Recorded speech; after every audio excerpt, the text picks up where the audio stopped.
काय सांगाल आज धर्मवीर टू मोफत तो इथे ठेवले आहेत कशा प्रकारचा प्रतिसाद जे लोक आहेत त्यांच्या भेटत होते? धर्मवीरांची गाथा आहे, हिंदुत्वाची परिभाषा आहे आणि दिघे साहेबांचा जीवनपट आहे.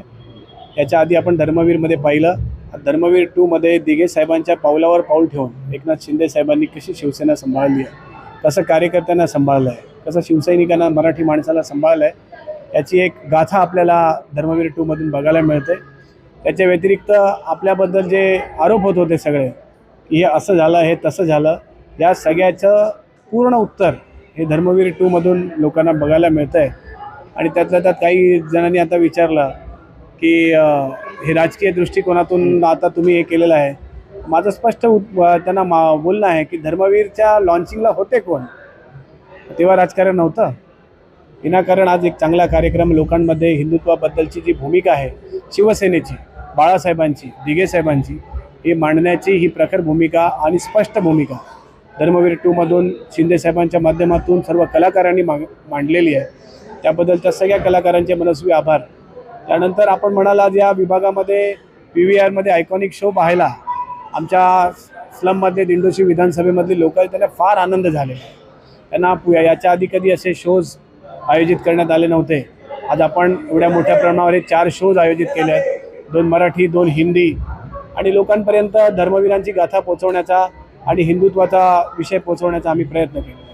पण जे आरोप होत आहेत संजय राऊत म्हटले आहेत की धर्मवीर 2 गुजरातीमध्ये व्हायला पाहिजे होतं आणि गुजरातमध्ये रिलीज केलं पाहिजे, कारण शिवसेनेच्या जे शिंदे गटचा जे जन्म आहे ते गुजरातमध्ये झाला आहे. दिघे साहेबांची शिवसेना ही महाराष्ट्रातली आहे, बाळासाहेबांची शिवसेना ही महाराष्ट्रातली आहे, शिंदे साहेबांची शिवसेना ही महाराष्ट्रातली आहे, मराठी माणसाची शिवसेना ही महाराष्ट्रातली. त्यांना महाराष्ट्राच्या पलीकडे जो खरा शिवसैनिक आहे त्याला काही दिसणार नाही.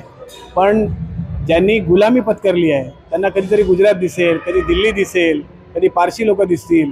त्यामुळे त्यांना असेच सगळे स्वप्न पडणार. त्यांनी जे आपला दसरा मेळावा होता त्याच्यावर पण टीका केली आहे की दसरा मेळावा गुजरातमध्ये केला पाहिजे, महाराष्ट्रात नको. त्यांना शिवसेनाच विकायला काढलेली ना. त्यांना संजय राऊत साहेबांनी शिवसेना उद्धव साहेबांच्या हातून घेऊन काँग्रेसला विकायची सुपारीच घेतलेली, म्हणून त्यांना शिवसेना महाराष्ट्रात नकोच आहे. म्हणून त्यांच्या कायम मनात कल्पना अशी असणार की शिवसेना महाराष्ट्रातून जावी, मराठी माणूस देशोधडीला लागावा. याची कल्पना दिवस रात्र जर कोणाच्या मनात येत असेल तर संजय राऊतांचं आहे. बाकी सगळे जे विरोधी पक्ष नेते आहेत त्यांनी सर्वांनी एकच आरोप केला आहे की हा चित्रपट फक्त जे विधानसभा निवडणूक होणार आहे त्याच्यामध्ये फायदा घेण्यासाठी काढला आहे. धर्मवीर, मी पुन्हा तेच म्हणतोय ना, धर्मवीर 1च्या लॉन्चिंगला कोण होते तेव्हा राजकारण नव्हतं का?